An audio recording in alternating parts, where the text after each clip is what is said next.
This man has been sentenced to 100 years in prison after doing the unthinkable to his daughter.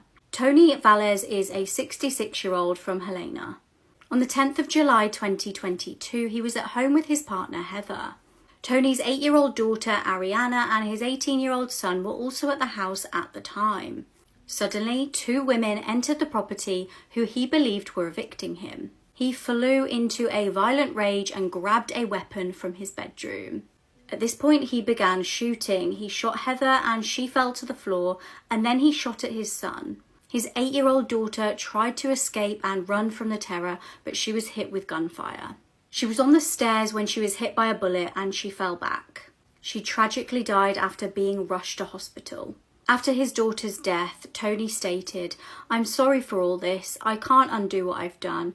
The pain and the misery will last a lifetime, and I'm sorry for all that." Tony was sentenced to serve 100 years in prison. These are videos you need to see before you die. Okay, so did you know when a whale dies, it sometimes falls to the bottom of the ocean floor called a whale fall, and their corpse creates a complex ecosystem for countless deep-sea organisms? Well, the video I'm about to show you is exactly that, which a research submarine discovered, and it shows many organisms enjoying this whale's homemade ecosystem. Here's the video, and it's crazy. Whale fall. Here we go, baby. Okay, Yeah, dinner is served. that's not bacterial, Matt. No, they are worms. Look at the blubber on the right side. It's not even digested all the way. This is so cool.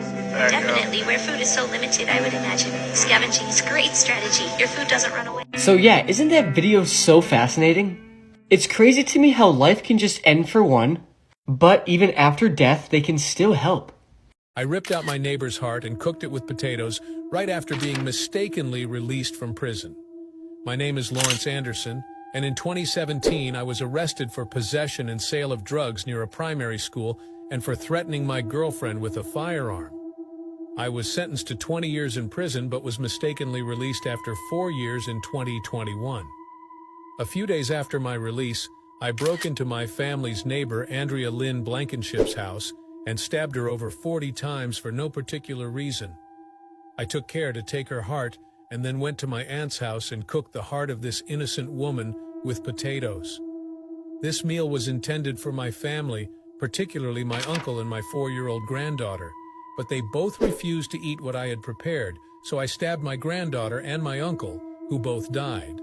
Then I tried to attack my aunt, but she miraculously survived after being seriously injured. Shortly after, I was arrested and confessed everything. I was sentenced to life in prison without the possibility of parole. What do you think of what I did? This little girl went missing in 2017, but she was just found alive after being recognized from a recent Unsolved Mysteries episode on Netflix.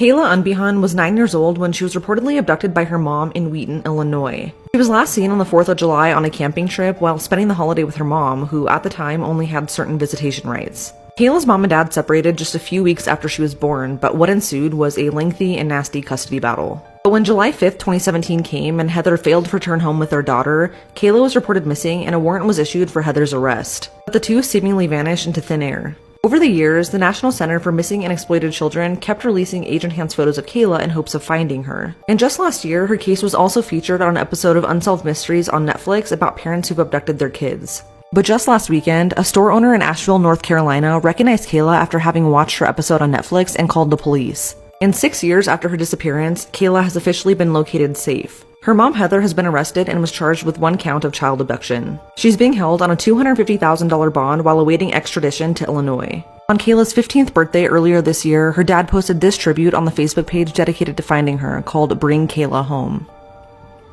I was nicknamed the Pet Hunter.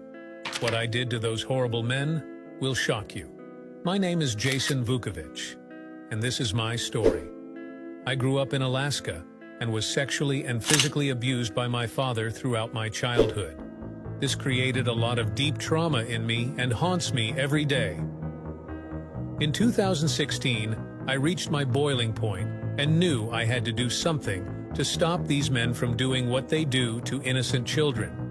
So I scoured the web and found the National Registry that lists the names of offenders.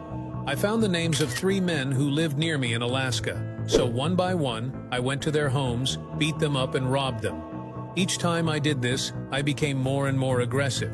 At first I'd just slap the guy, but eventually I'd hit him in the face with a hammer. I was quickly apprehended by the police and charged with 18 different counts. I was sentenced to 28 years in prison, and as the judge read out my sentence, I smiled with pure joy the whole time. I was extremely happy to know that I had potentially saved many children from the same abuse as I had. Follow us for more stories. These are celebrities with disturbing connections to serial killers, part 1.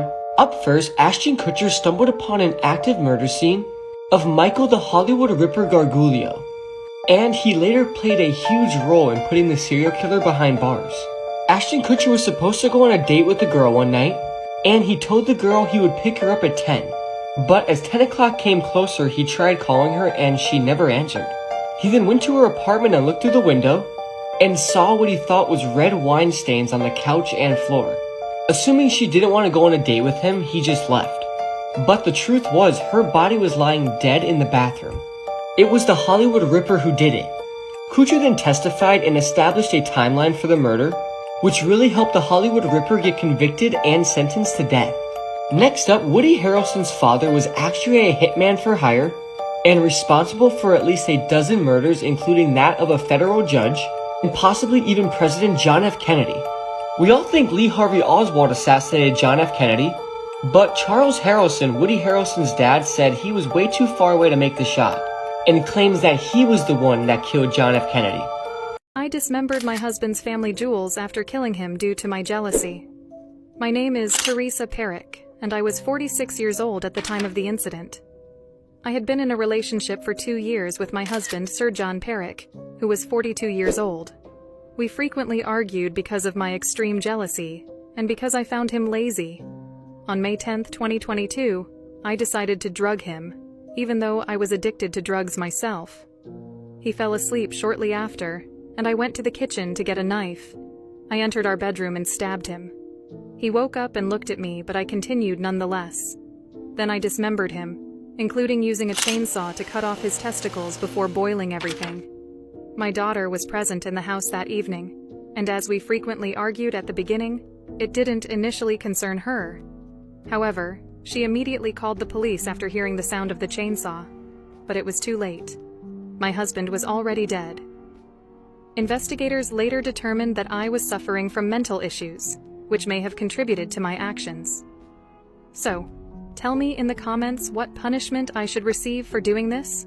This man got to spend Christmas with his family after 43 years. That's because 62-year-old Kevin Strickland was released from prison after being wrongfully convicted for a crime he did not commit. In 1978, 19-year-old Kevin was charged and sentenced to life in prison for the murder of 3 people. The case against Kevin was mainly built around the testimony of the only eyewitness, Cynthia Douglas, who was also shot but survived. Cynthia was asked to pick 3 men from a live lineup and confirm that they were the shooters. These men included Vincent Bell, Kilm Atkins, and Kevin Strickland. Unfortunately, Kevin was the only one who was actually innocent. But within a year of Kevin's conviction, Cynthia admitted that she made a mistake and that he was not involved. She constantly tried to help Kevin with his release, but she passed away in 2015. In 2020, the 2 other men that were involved admitted that Kevin was not with them during the attack. Kevin was eventually released 43 years later, and even though that's exciting, it's been said that Kevin will not be receiving any compensation for his time spent in prison. And this is because Missouri's compensation law only allows payments to prisoners who prove their innocence through a specific DNA testing, and that was not the case for Kevin.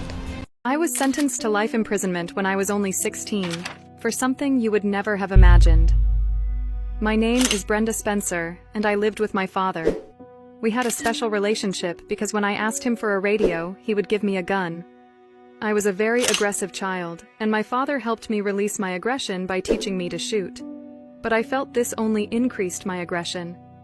Everything changed on Monday, January 20th, 1979. I woke up very upset because, in addition to it being Monday, I could hear the sounds of children going to school. So I decided to amuse myself on this dull and boring Monday. I grabbed the rifle my father had given me and went out onto the balcony where all the children could be seen. I fired 36 bullets, hitting 11 children. I killed the school janitor and principal, who were protecting the children with their bodies. And I wounded 8 children in the process. I laughed and had fun. However, the police quickly surrounded the house, and after 6 hours of negotiation, they offered me a hamburger if I came out. And as I was very hungry, I went out. They caught me, and to this day, I'm still in prison. I've applied for parole 5 times, but I've been turned down every time. Do you think I deserve a second chance? This is why you should be scared of mirrors. Reddit user Liberated Man said that when he was about 12 years old, he woke up in the middle of the night to go to the bathroom. He walked across the hall to the bathroom, hit the lights, and was about to reach for the toilet when he glanced up and saw a face in the mirror. It wasn't his face. He said that it was as if someone was on the other side, standing to the right, with their face right next to the glass, staring at him. He only saw it for the briefest moment, but it seared into his brain. He screamed and ran out to find his dad. His dad, of course, investigated and then calmed him down, or tried to. They had a prayer session because he was so freaked out. Eventually, he went back to sleep. He said that fast forward to his 30s, he had forgotten all about the event, until one night, while visiting, his dad quietly brings it up. He said, "Remember that one time you saw a face in the mirror?" It suddenly came back to him in a rush of a memory, sending a chill down his spine. He said, "Yeah, I remember." And then his dad said, "Well, sometimes I think about that night." He looked down at the floor with a serious expression, and then he said, "I saw it too." He went on to describe exactly what Reddit user Liberated Man had seen. Neither of them have any idea what it was. Apparently, when his dad went to investigate, he saw it and had a freak out of his own. And the prayer session was as much for his own nerves as it was his son's. David Dobrik just exposed the Illuminati. Here's the video. The point of this story is she really wanted to be famous. I guess that's what she wanted to be. And she met somebody who could promise her that. And she met somebody. Have you ever heard this? No. She met somebody. This is crazy. And he was like, "I know how to make you famous." And she's like, "How?" And he's like, "We can turn you into anything. Scientology. We can turn you, honestly." It may have been something like that. "We can turn you into a singer, an actor, whatever you want." And one day he visited her apartment, and he was like in a suit and tie. And I came in, and I saw him in the suit. And then she's like, "Please leave." And she closed the door on me, so I left. And she came up to my apartment sobbing. And she was like, "This guy, please, you cannot repeat this." And for 3 years, I held the story to myself because I thought this guy was going to me. But they were like, "If you ever repeat this, they'll kill me and they'll you and they'll anybody that you love." And she was sobbing to me. And she's like, "There's this guy, he came to me. And he's like, he's telling me," she was like, "This guy came to me and he's like, I can turn you into anything you want to be, but you have to sacrifice somebody." And I just spoke to my mother and my mom. My mom really supports me, and she's like willing to be sacrificed so I can become like a singer or whatever, famous, whatever. And it was just completely serious, and it was really terrifying. Really, really terrifying. Like you believed her. Totally believed her. Daria is the name given to a Russian mother of 5 that was found living with her children's dead bodies. And the supposed reason for her doing this was so she could keep claiming child benefit to fund her party lifestyle. The woman known only as Daria in the media supposedly kept the bodies of her children in a disgusting and inhumane flat. The shocking conditions of this flat were absolutely horrendous, and police actually found one of the bodies of an infant with its nappy still on. The horrific scene was discovered on the 23rd of November of this year, 2023. Among the bodies was a 4-year-old boy that still had his clothes on, as well as an 8-year-old girl, the infant which was mentioned previously with the nappy on, and another unidentified infant that Daria had not even registered yet. The horrific discovery was actually made by Daria's oldest son, who was 12, who lived with his grandma when he went over to the flat and uncovered one of the bodies of his siblings. The boy then told his grandma, Daria's mother, who then informed the police of what was going on. According to reports, neighbours often said they heard screams coming from Daria's apartment, and that Daria had treated all of the children poorly in the past. Interestingly, I also read that Daria had a 6th child that died under mysterious circumstances years prior to this. As of now, investigators are determining whether Daria is mentally stable to stand trial, and the investigation is still ongoing. This would have been the most disturbing way to die. These are the 48 seconds of horror the passengers on board the Titan submersible went through before the Titan completely imploded. So this isn't confirmed, but a sub-expert and a merchant marine said that this is a very probable scenario, and is most likely what happened to the Titan. According to the expert, the Titan was descending calmly until about 5,500 feet, at which point it had an electrical failure, and that's when it got real. At that point, the expert believes the Titan would have started to quickly plunge, straight down at a vertical angle, just like throwing a rock into a body of water. And he believes it would have done that for about 48 to 71 seconds, till it reached the depths of 8,200 and 8,900 feet, at which point the implosion would have taken place. The weight of everyone in the sub would have been around 880 pounds, and they would have basically fallen and collapsed on top of each other, in complete darkness, sinking to the bottom of the ocean, completely aware of the situation going on around them. And all of this is happening in a very fast freefall to the bottom of the ocean. The expert also says by descending so abruptly, the Titan would have been subjected to an extreme amount of pressure, and combined with the pressure that was already in the sub, meaning it would have been so quick and the people inside would have died instantly. But that freefall from 48 to 71 seconds, free-falling in the pitch darkness towards the bottom of the ocean, is so scary to think about, and I can't imagine being in that situation.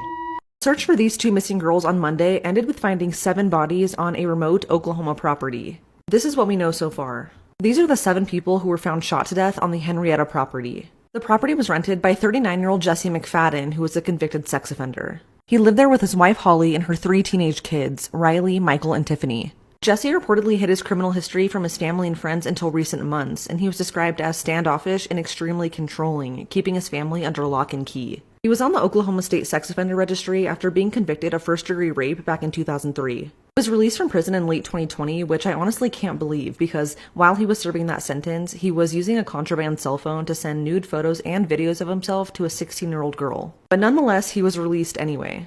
Over the weekend, 2 of Tiffany's best friends, 14-year-old Ivy Webster and 16-year-old Brittany Brewer, were over at the family's home having a slumber party, which was pretty regular for them. An Amber Alert was issued when they didn't return home late Sunday evening. The following day, Jesse had a scheduled court hearing for charges of soliciting sexual conduct with a minor and for possession of CSAM, which he failed to show up to. Subsequently, a warrant was issued for his arrest, and when executing a search warrant, authorities found the bodies of all 7 people on the property, including Jesse himself. According to authorities, the bodies were not found in the residence, but in separate locations on the property. They were all shot between 1 and 3 times in the head and appeared to be running away from Jesse, who shot and killed all of them before turning the gun on himself. Not many details have been released, including what the motive may have been, but this was a completely shocking and senseless tragedy. It makes me wonder why Jesse was ever let out of prison in the first place. I've attached the GoFundMes for Ivy and Brittany's families in my bio if you'd like to help them during this difficult time. They won't bother you, you know what I mean? No, John, what, John? No, dude. Yes, you just heard Johnny Elbows, this guy who's a massive meme on the internet for his antics, say that an underage girl has a very cute butt and then he smacks his lips. So if you hadn't seen Johnny Elbows in the last year or so, you were probably living under a rock. Johnny Elbows, a Nebraska native, actually went viral on another person's account first. And noticing that people really enjoyed Johnny Elbows' personality and his sense of humor, Big Boy of Omaha, or the Underfaker, started filming more videos with him. This led Johnny Elbows to create his own account, Johnny Thorington, which I believe is his real name. On his account, Johnny started posting lots of content, and eventually he and Big Boy of Omaha gained over 100,000 followers on TikTok. So everybody just thought Johnny was a goofy, kind of strange dude. But they had no idea what he would say on that one live stream. So on May 18th, 2023, Johnny and Big Boy of Omaha went live on TikTok from a local playground. And during this live stream, a group of young kids started harassing Johnny. Now, the Underfaker, Big Boy of Omaha, he started backing Johnny up, saying, "Hey man, just let it go, they're just kids."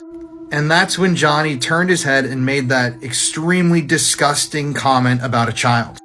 Now, since this was live, immediately hundreds, thousands of people started commenting in the live saying, "I cannot believe he just said that, that's disgusting." And shortly afterwards, screen recordings from that live went viral on TikTok. Now, this caused Johnny Elbows to vanish completely into thin air. Nobody knows exactly what he's doing nowadays. But it's deservedly so, because that's one of the most disgusting comments I've ever heard or seen here on this app. And I think if there's one person whose hard drive should be checked, it might be him. 6 teenage boys played a harmless ding-dong ditch prank on this man's home, and just minutes later, 3 of them were dead. On the evening of January 19th, 2020, 6 teenage boys and best friends were having a sleepover and celebrating Jacob Avosku's 16th birthday. Later that night, one of the boys was dared to either jump into a pool or ding-dong ditch somebody's house, and after choosing the latter, they all got into a Prius driven by their 18-year-old friend and picked a random house. The house they chose belonged to 45-year-old Anurag Chandra in Corona, California. Once there, one of the teens hopped out, rang the doorbell, mooned the camera, and then got back into the Prius, where they quickly drove off. But this harmless prank angered Anurag so much that he got into his car and started chasing the teens. He was going 99 miles per hour in a 40-mile-per-hour zone, and when he caught up to the Prius, he intentionally rammed into the back and side of it. This caused it to go off the road, quickly slamming into a tree and utility pole. The crash immediately killed Drake Ruiz, Daniel Hawkins, and Jacob Avosku, all 16 years old. According to Anurag, he didn't stop after the crash and proceeded to go home after hitting the kids because he didn't think anyone was hurt. He was arrested at his home later that same night. The driver and 2 other 13-year-olds who were also in the car were injured but survived the crash. During the investigation, Anurag said that the prank angered him so much, but also said that he decided to chase after the teens because he was worried for his family's safety after being mooned. It was also revealed that in the 3 hours before the prank, Anurag consumed 12 beers and was highly intoxicated. Anurag has just been charged with 3 counts of murder and 3 counts of attempted murder and has since pleaded not guilty. He's due back in court on July 14th and faces life in prison without parole. It's also worth noting that at the time of the killings, Anurag was already facing domestic violence and battery charges in an unrelated incident. Murder victim remained unidentified for decades until a breakthrough in the case revealed a potential serial killer. In July 1974, on a Provincetown, Massachusetts beach, mutilated human remains were found. The victim had no clothes and was lying on a beach blanket at Race Point Beach. Terrifyingly, her hands were missing and her skull had been crushed. For years, the woman remained unidentified. Presumably, the removal of her hands may have been to make identifying the victim a lot harder. For years, she's only been known as the Lady of the Dunes. Then, in October 2022, a breakthrough. Authorities revealed that they had finally identified the unknown woman. We now know she was Ruth Terry of Tennessee. She was just 37 when she was murdered. Recently, another announcement was made. Her husband, Guy Moldavin, was named as her killer. The pair had got married the same year she was killed. They'd actually been on their honeymoon that year and Guy had returned home alone. He told her family that they'd had a fight and she'd left. He claimed he just never heard from her again. Now, Guy actually died in 2000, aged 78, after a long illness. However, we've since learned some fascinating details. Police later learned that he was also wanted in connection with the disappearance of one of his several wives. This was Manzanita Means and her 18-year-old daughter Dolores. This dated back to 1960, 14 years prior to Ruth's murder. Shockingly, their mutilated bodies were also discovered. They had been found in a septic tank at their home, and although he was charged with unlawful flight after fleeing, he was never charged with their murders. He was later also wanted by Seattle police for fraud after obtaining $10,000 from another wife's stepmom. 31 decomposing bodies were found inside of this funeral home in Indiana. So welcome to the Langford Funeral Home and Family Center. This funeral home was located in Jeffersonville, Indiana, and for years people trusted them with the funeral process, the burial of their loved ones and pets. But in 2022, local authorities received a tip about the building. Neighbors were reporting a very foul smell emanating from the funeral home. And disturbingly, when officers entered the building, they discovered 31 bodies in varying states of decay strewn throughout the building. Obviously, a lot of these bodies were not being refrigerated, they were just being left out to rot. And in addition, they found the cremated remains of 16 people. That brings the total up to 47 individuals' remains found out in the open inside of this building. It was also reported that some of those bodies had been sitting in the building since March, and it was only investigated in July, which means I can't imagine what they looked like, what they smelled like. I mean, this is just so shocking. Eventually, Randy Langford, the mortician owner of the business, pled guilty to theft. These theft charges stemmed from his failure to actually finish out the funeral process and provide his clients with the services that they had paid for, like burial and cremation. But this story only gets more disturbing. So when authorities actually went through the building and checked on everything, they found that 3 of the building's 4 air conditioning units did not work. Which means that this guy, Randy, the one who ran the place, was sitting there with the smell of all of those bodies almost constantly while he was working. Another family actually filed a civil complaint against Randy too and said that he had sent them a box reportedly containing their daughter's remains. But when authorities searched through the complex, they actually found their daughter's rotting corpse amongst all of the bodies. I mean, I feel like this guy should definitely have gone to prison for a much longer time for what he did, but I guess that's the US justice system for you. Teenager sent a disturbing text to her mum before going missing. What happened next is horrifying. Alicia Bell was just 18 years old when she left her mum's house to go to a relative's in Ohio. It was the 23rd of July, 2015. However, shortly after leaving the house, Alicia sent her mum a frantic text message. It said, "Mum, if I make it home, I need you, I'm scared." Understandably panicked, her mum then desperately tried to call her daughter. She called over and over, but worryingly the calls kept going to voicemail. Alicia never arrived at her relative's house and was never seen alive again. Alicia was reported missing and police got to work trying to figure out what had happened. However, initially they had no luck. That was until August when they raided the home of 40-year-old James Brooks. Initially, this was unrelated. They were actually raiding his home to try and find substances. It was at this point that they found a lot more than they bargained for. Horrifically, James had human remains in his garden in the burn pit. Police were suspicious that this may be the missing teenager. James actually knew her family and incorrectly they thought he was harmless.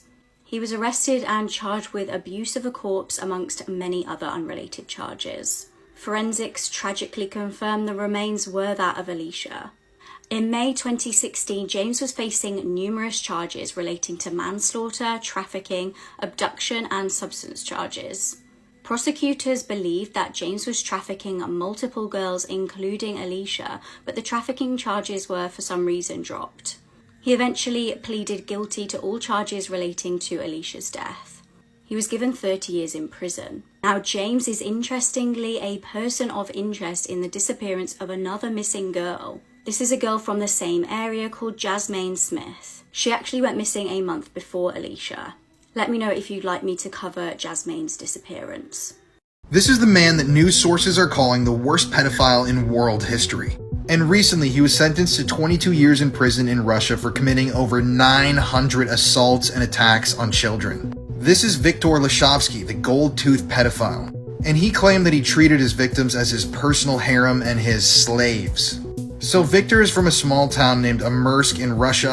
And in his time spent living there in the town, at one point he was an evangelical pastor and he owned a small shoe shop.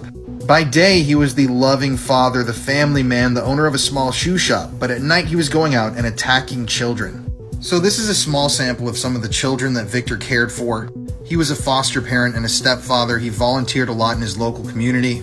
And he and his wife had 3 biological children together, but they fostered 9 more, which meant that they had 12 children in their household. Viktor used this easy access to his advantage, and he preyed on all of the children that were under his care.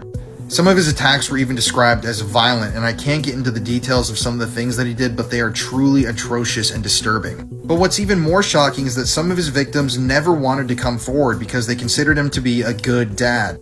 They didn't really understand what he was doing to them. Eventually, though, one of the girls went to her foster mother and told her about what her foster father had been doing to her, and obviously she immediately ran to the police. This would end up unraveling a massive amount of abuse that Viktor was carrying out. And like I said, when he went to court, he was charged with 900 counts of abuse. I mean, that is an absolutely staggering number. Most of Viktor's victims were under the age of 13 as well, and this guy was just sick. And so for all of this, for 900 counts of abuse, he got 22.5 years of prison. And apparently, I don't know how Russian prison systems are, but he's going to be in a strict regime penal colony. If you guys know what that means, please enlighten me in the comments. And I want to state, I do not think 22 years is nearly enough prison time for this guy for 900 counts of abuse. This all happened in 2018. which means that he's already 5 years into his sentence, so in 17 years, this guy will be out walking the streets of his small town in Russia. Did this child help to solve her own murder? Nicole Koppler was 14 years old from Lima in Ohio. On the 19th of May 1999, she vanished. Her family was understandably very concerned, and this was only amplified when they made a sickening discovery. Up until her disappearance, it was revealed that she'd been spending time with a man called Glenn Fryer who had a criminal record. Disturbingly, this was for SAing a young girl. It would be an agonizing wait for Nicole's family before there were any developments in this case. And horrifically, it would take a 12-year-old girl to be attacked before any light was shone. In 2002, Glenn was charged with R-ing the girl in question. And police ended up searching his house and made a worrying discovery. They found Nicole's ID and her diary. The diary had a very unsettling entry in it, dated May the 24th, 1999. This was just 5 days after she vanished. She'd written in the diary entry that she had run away from home intentionally but did want to go back. She wrote in her diary that the people that she was staying with would not let her leave. Unsurprisingly, Glenn became the prime suspect in her disappearance. Police were actually working on a theory that maybe Glenn had taken her with the intent of human trafficking, and then potentially she could have resisted and he may have killed her by accident. He also may have killed her intentionally if she had resisted, as it was just too risky. Now, tragically, Glenn was never convicted of anything in relation to Nicole's case because just days after pleading no contest for the 2002 R, he took his own life in his police cell. It then wasn't until 2012 that Nicole's family could finally have some sort of closure in this case. Glenn's house taxes went unpaid and the house was abandoned for years. The council decided that it was unsightly and they needed to demolish the house, and as they did so, a discovery was made. The demolition team found human bones that were found to be Nicole's. Her family was finally able to put her to rest. In the middle of the night in 1988, this 16-year-old would go on to kill his entire family with an axe. This is Kids Who Kill Part 12. The Brown family consisted of mom and dad Paulette and Bernard, 16-year-old David, his 13-year-old sister Diane, and his 11-year-old brother Rick. They also had a 19-year-old brother named Joe, but he had recently moved out of the home. The Browns lived together in Rochester, Minnesota, and by all accounts seemed like a happy family, but on February 18th, 1988, that would all change. After reportedly getting into an argument with his father, David would go on to brutally murder his entire family with an axe while they slept. He first went to his parents' room and attacked his dad. According to David, his dad kept getting up even though he was repeatedly being hit with the axe, but eventually he died. Then he moved on to his mom, only striking her once before going into his little brother's room, who was sleeping in the fetal position, cuddling his favorite blanket, and killing him as well. When David finished, he walked out and saw his sister standing over his mom in the upstairs hallway, and it was at this point that he killed them both. Each member of the family died from numerous axe wounds to the head, neck, and chest. After, David dyed his hair black and left the home. Early the next morning, the police were called to the home after David's school contacted them stating that they heard a rumor that David killed his entire family. And when they arrived, they found all 4 bodies, including the bloody axe that was left in the basement. The only thing missing was David. At first, authorities believed that David was possibly abducted, but one of his friends came forward and stated that he confessed that morning in great detail that he had killed his entire family. This would come as a shock to many, as David was known to be extremely nice and cheerful, having a lot of friends. He would even babysit his neighbor's kids pretty often. It would take 1 day for David to be located and arrested for the murders. At the trial, it was debated whether or not he should be tried as a juvenile or an adult, but if he was tried as a juvenile, he would be released from prison at just 19 years old. According to a psychiatrist in the case, mental health played a factor in the murders, as David had tried to end his life twice the year prior due to depression. And although David was known as being extremely polite, he reportedly told his friends on many occasions that he was going to kill his parents, even the night of. But nobody thought that he would actually do it. David was tried as an adult at just 16 years old and was convicted of 4 counts of first-degree murder. He was given 3 consecutive life sentences and is eligible for parole after 52 years. This is Jerry Sandusky, one of the worst pedophiles in American history. This story is really dark and disturbing, so viewer discretion is advised. So for many years in his adult life, Jerry Sandusky worked as an assistant coach at Pennsylvania State University, aka Penn State. And people on campus and in the state of Pennsylvania loved this guy for bringing them so much success with their football team. But in 2008, a teenager at a high school made an allegation against Jerry Sandusky and he was investigated. And this began to unravel the entire dark story. So to tell this full story, we have to go back in time a little bit to 1977 when Jerry Sandusky founded this charity called the Second Mile. This charity aimed to provide foster kids with love and care, or as they stated, help and hope. President George H.W. Bush even praised this charity in 1990, saying that it was a great organization. And the head of the organization was none other than Jerry Sandusky, one of the most respected people in all of Pennsylvania. But after the high schooler made some allegations against Jerry, that's when the story takes a dark twist. Apparently, through his Second Mile charity, Jerry would approach young boys from ages 8 to 12 and groom them. He would offer these kids trips to football games, he would give them gifts, and this eventually would lead to inappropriate touching.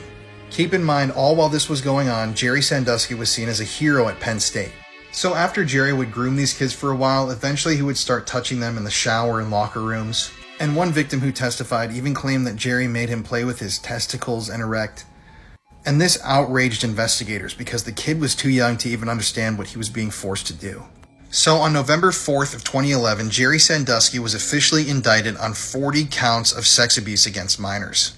And if this isn't bad enough, Penn State had actually actively covered up this entire situation for at least a decade. You see, according to the indictment in 2002, assistant coach Mike McQueary said that he walked in on Jerry Sandusky anally assaulting a 10-year-old boy. You see, Mike told the head coach Joe Paterno and other people involved in the athletic department about what he had seen Jerry Sandusky doing to this little boy.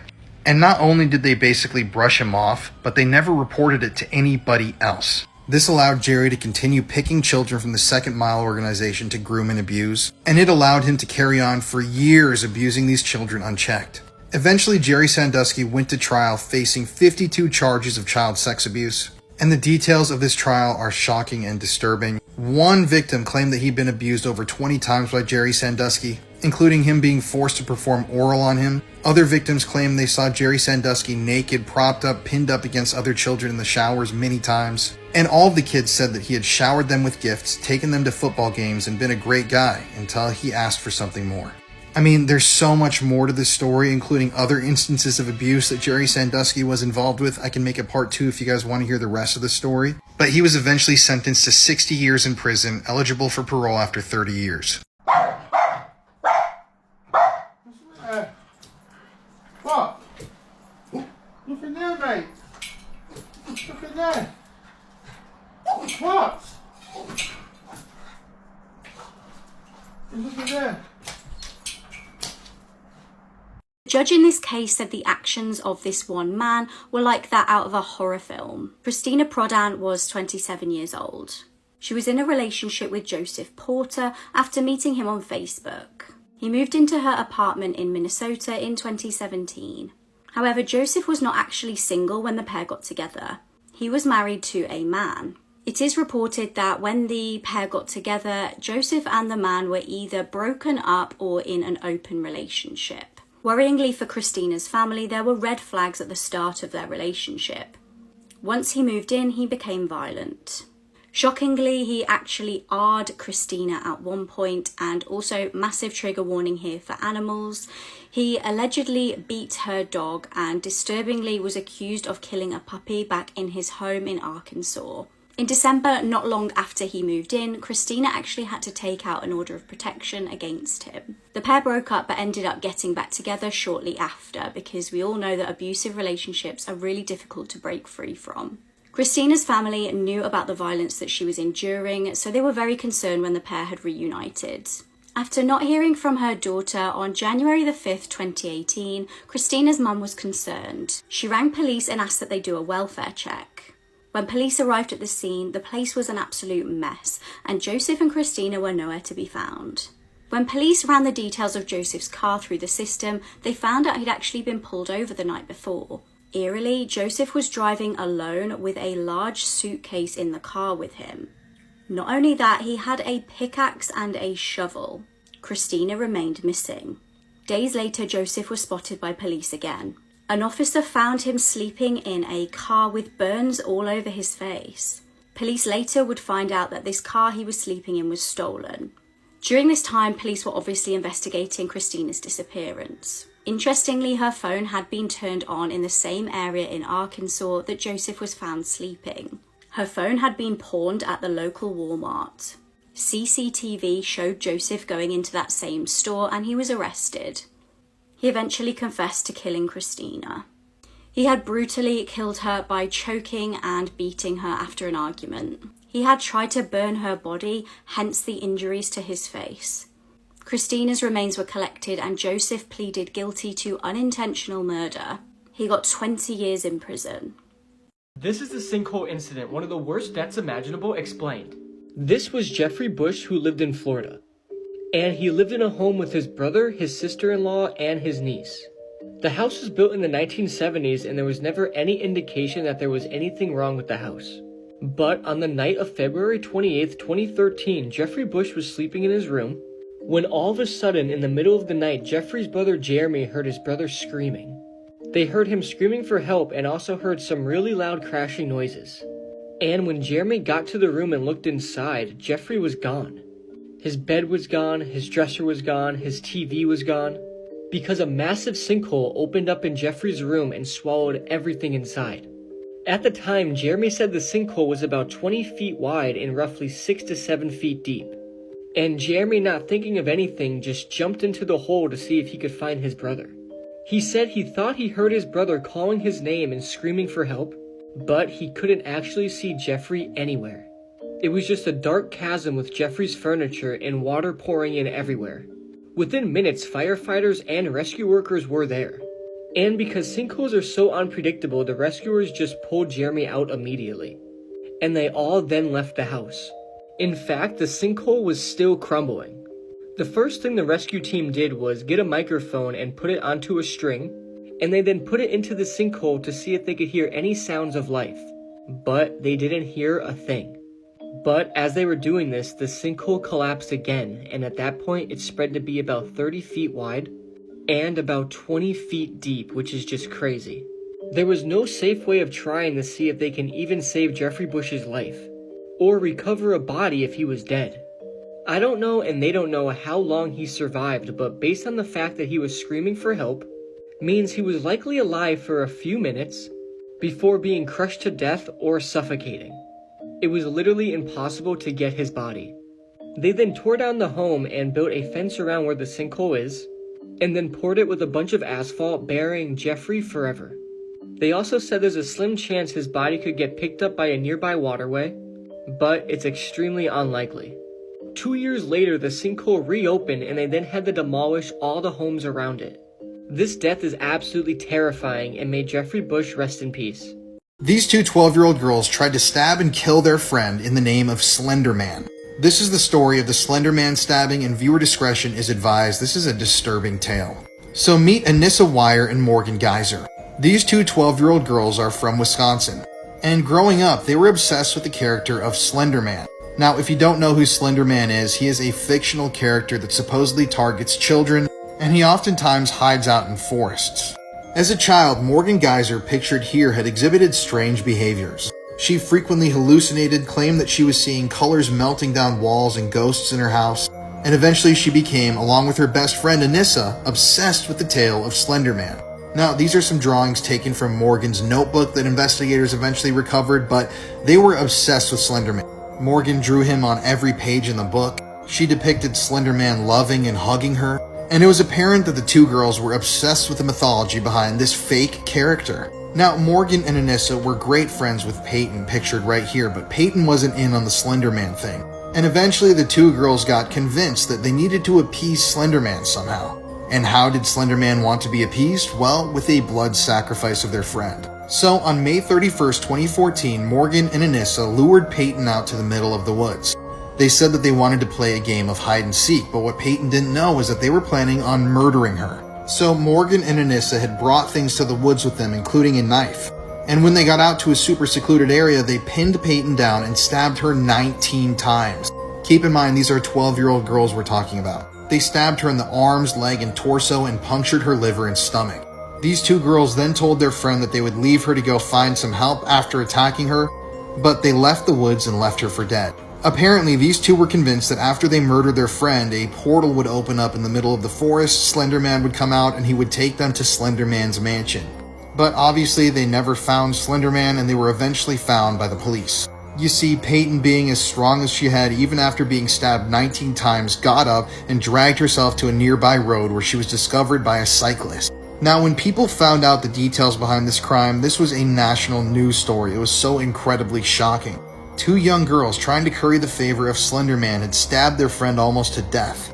But even though they thought they had murdered their friend Peyton, she was still alive. Now, eventually, Morgan was given a 40 years to life prison sentence, and she is serving that out at a mental institution. She was also given 3 years minimum in locked solitary confinement. And shockingly, Anissa was just released in 2021. She's on probation right now, but she's out living her life wherever she is. There's so much more to this story, but it's just shocking how 2 12-year-old girls could actually target their best friend, the third member of their group, and stab her and leave her to die in the middle of the woods. I mean, I don't think I've ever heard a story quite like this. And if you want to hear more true crime stories, be sure to check out the podcast that my wife and I co-host called Murder in America, available on all streaming platforms. This is the skydiving incident, one of the worst deaths imaginable, explained. This is 18-year-old Tyler Turner, who just graduated high school. In 2016, Tyler and a group of his friends wanted to experience a thrill. So they all decided to go skydiving for the first time. And unfortunately for Tyler, it would be his first and his last. This was a video taken moments before Tyler went skydiving. My name is Tyler Turner. What did I do? Yeah, I am going to jump out of a plane. It's your first time. First time indeed. His mom, Francine, was there to see him off. That's my mom. Hello. Very loving mom. Don't want me in my life. Or that she'll help me with more of my life, because I want to make it. That video is the final time Tyler would ever talk to his mom. The plane went up in the air, and one by one, people were jumping out of it. Tyler would be doing a tandem skydive with this instructor. Later, it would come out that he wasn't even certified and all of his documents were forged. Tyler's mother was waiting 13,000 feet below, waiting for her son to come down. Tyler and his instructor jumped out of the plane, and all his mother really could see is just tiny dots in the sky. But the more and more people that come down, she still hasn't seen her son. As Tyler and his instructor were coming down to the earth, the worst possible thing happened. The instructor pulled the ripcord, but the parachute didn't come out. The backup parachutes didn't work either. All of the parachutes failed.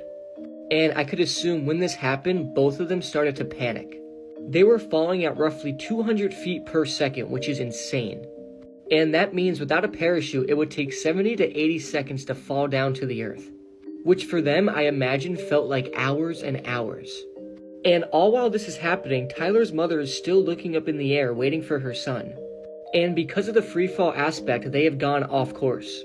So they were no longer falling in the exact area they were supposed to. About a minute to a minute and a half later, after they jumped out of the plane, and at roughly 100 to 120 miles per hour, they crashed into the earth. I couldn't find any autopsy report about their death, but all I could hope is they had some sort of heart failure before they hit the ground, because experiencing that must be absolutely horrific. Tyler's mother filed a lawsuit against the skydiving company, and she won $40 million for her son's death. But sadly, she is forever without her son. This is just so sad because before Tyler went skydiving, he literally said in the video that he was scared and he hopes he makes it. And his mother was there when this all happened. I can't imagine the pain she was feeling, and may Tyler Turner rest in peace. 3 different family members took their own lives inside of this house decades apart from each other. And that's why people think this might be the most haunted house in America. Welcome to the Lemp Mansion in St. Louis, Missouri. The story of this house is incredibly disturbing, filled with tragedy and sadness, and it's one of the most interesting stories behind a haunted house that I've ever learned about. So this is William Lemp Sr.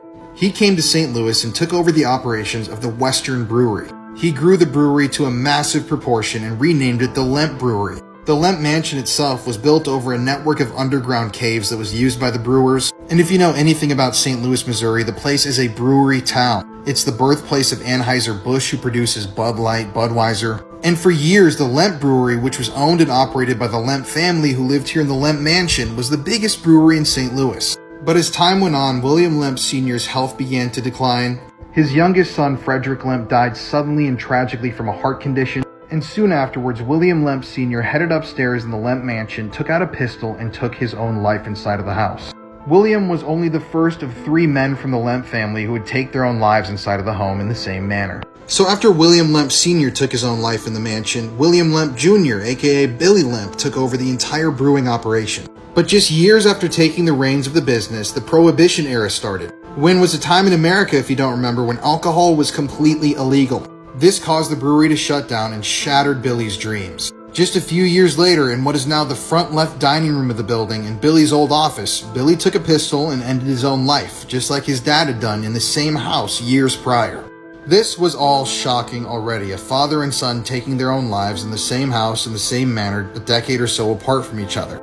And already the Lemp Mansion began to take on a haunted reputation. People who visited the mansion, even in that time period, claimed that they saw the spirits of Billy and William floating throughout the home.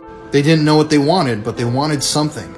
And let me tell you, the interior of this house is exactly like you would expect it would look. It is very creepy, it is very haunted looking, and it just looks like a place where you would see a ghost.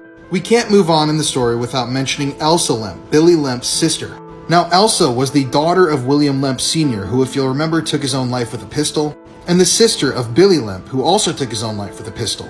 Well, 2 years before Billy took his own life, Elsa also took her own life with a pistol. But she just didn't do it inside of the Lemp Mansion. She did it in her own home. People still don't know if she actually took her own life or if she was murdered, but it was another tragedy that struck the Lemp family. Now, with the brewery being shuttered, with 3 Lemps having taken their own lives, the Lemp family seemed to be cursed. And locals in St. Louis began to speak of a Lemp family curse. But after Elsa and Billy Lemp's tragic deaths, it seemed like the curse had been broken. But years later, that tragic curse would strike again. This is Charles Lemp, William Lemp Sr.'s third son. Before the Lemp Brewery was shuttered, Charles Lemp had actually left the family business and went into the world of banking. He dabbled in politics, made a fortune, and he lived in the Lemp Mansion with his dog and 2 servants. No, he never married, but he was a rich man who seemingly lived a happy life. But in the year 1949, 27 years after his own brother Billy Lemp had taken his own life in the Lemp Mansion, Charles Lemp penned a note that said, "If I am found dead, blame it on nobody but myself." And he then took a pistol and took his own life in the same house. So if you're keeping track now, that is 3 members of the Lemp family who took their own lives with pistols inside of the Lemp Mansion, and a daughter of the family who took her own life with a pistol in a different location. Now, obviously, this is a massive reason why people think that the Lemp family mansion is haunted. In fact, the Lemp Mansion is routinely named as one of the most haunted houses in America. People see all of the members of the Lemp family floating throughout the home. They'll hear screaming, they'll hear echoing of gunshots, and oftentimes people just get really bad vibes inside of the house. And there's other history that haunts this home. There's the story of a young deformed boy that was forced to live in the attic, never to be seen by the public, who was beaten to death by one of his parents. And let me tell you, staying overnight in the mansion completely alone, I can tell you that this place is 100% haunted. When I stayed there, before we had even started ghost hunting, we heard the sounds of somebody screaming from the bottom floor of the home. In my video that I posted on YouTube, this is the very first minute of the video before we had even started filming. Like I said, we got out our iPhones and went to investigate and found that, yeah, there was nobody there. All the doors were locked. We were the only people in the mansion. And this ended up being such a freaky place that I couldn't even sleep with the door locked. I had to barricade my door shut with a chair. I know that sounds wimpy, but that's how scary it was. And that's how present the negative energy is inside of that historic mansion. So if you want to watch the full-length documentary that I filmed about the Lemp Mansion, it's on my YouTube channel, The Paranormal Files Now. We had full access to every single room in the house. We interviewed people that had worked there for years. And like I said, we slept there and spent the night ghost hunting. It is one of the scariest things I've ever done. And if you like spooky stuff, I highly recommend that you go check that video out.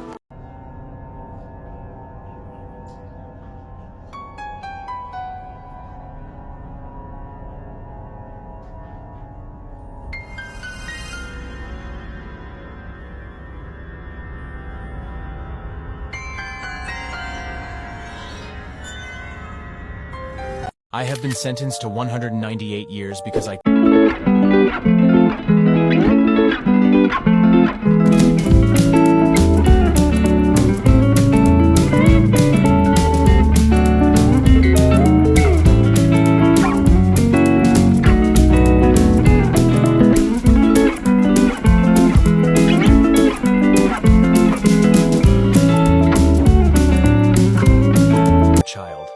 But I heartlessly shot her twice in the face. I was quickly arrested, and I pretended that my wife was threatening to kill me, and that I tried to wrest the gun from her hands, accidentally shooting her twice while doing so. But my lie didn't hold up for long because investigators discovered an audio recording of our argument in which she could be heard pleading with me not to kill her, followed by the 2 gunshots. I was then sentenced to 99 years for the murder of my wife and 99 years for the murder of my baby, totaling 198 years. What do you think about my story? I unplugged my hospital roommate's respiratory device because the noise was bothering me too much. One evening, when I was 72 years old, I was trying to sleep, but a sound was haunting me and preventing me from sleeping. It was the sound of my 79-year-old roommate's respiratory device. I had already informed the nurses that this noise was greatly disturbing me, but they reminded me of how important it was for my neighbor. So, I made a radical decision. I waited, went into her room discreetly, and unplugged her respiratory device without thinking. Then I went back to bed and slept peacefully. Very quickly, a nurse realized what I had done, and the 79-year-old woman had to be resuscitated and still requires intensive care. Thanks to surveillance cameras, and my complaint to the nurses about the noise her respiratory device was making, investigators quickly understood that it was me. I admitted to unplugging it, and I am now charged with attempted murder and placed in provisional detention. What punishment do you think I deserve? Could you have done the same thing?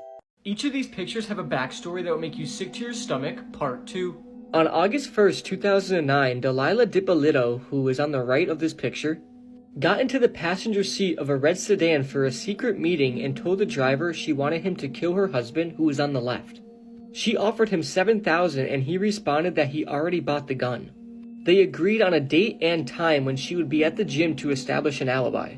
When Delilah arrived home after her workout on the day of the planned murder, her house was a crime scene. Police told her that her husband was dead and she broke down in tears right there in the street. Officers consoled her and then took her to the station for a debriefing and explanation. There, she continued to sob in horror and disbelief until the man she believed to be dead came out from behind a doorway. The whole operation had been a setup. The hitman was an undercover cop and her husband himself was in on the sting, with the entire situation being recorded for an episode of Cops. What I'm about to show you is Delilah's reaction coming back from the gym and finding out her husband is dead. Or at least to her, and keep in mind, she orchestrated this whole thing. Just watch her acting here. Listen, we had a report of a disturbance at your house, and there were shots fired. Is your husband Michael? Okay, I'm sorry to tell you, man, he's been killed. He's been killed, man. I'm sorry. Listen, try to calm down. Listen, right now, we need to get you to the state. We need to get you to the police station. I can't let you in, man. We have to do our job. Bam Margera's uncle is a pedophile. This is the twisted story of Vincent Margera, or Don Vito. So Vincent was born in Chester, Pennsylvania, the same small town that a lot of the Jackass guys came from. And throughout his life, he held a number of jobs, but he wasn't really publicly seen until Bam got his own show. Now, if you'll remember, Bam Margera is one of the original cast members from Jackass, and his own show, Viva La Bam, featured Don Vito, his uncle. Apparently, the guys on the show called him Don Vito because you could barely tell what he was saying, and it reminded them of the guy from The Godfather. So Don was a really big part of the show. They were making fun of him all the time, playing pranks on him, joking around with him. And Don had a lot of influence behind the scenes. He was also on red carpets, he was at all the premieres, and he even had his own little movie with Ryan Dunn, R.I.P. But on August 18th, 2006, Don Vito, aka Vincent, was arrested at a mall in Colorado on the suspicion of having touched inappropriately 2 minor girls. So he went through a court process and eventually he was found guilty of 2 essays on minors, even though 1 count was dropped. And he was then sentenced to serve 10 years of probation, which once again I don't think is enough. He was also ordered to never play the character of Don Vito during his sentence. He was given a 10-year probation from playing that character. And in October of 2015, he collapsed in his home, was rushed to the hospital, and died as a combination of obesity and alcoholism. Basically, all of his internal organs had just failed at the same time. Obviously, I didn't know this about this guy, and I cannot believe what I was reading, but it's just another sad story of somebody who, in my opinion, escaped any form of real justice for what they had done.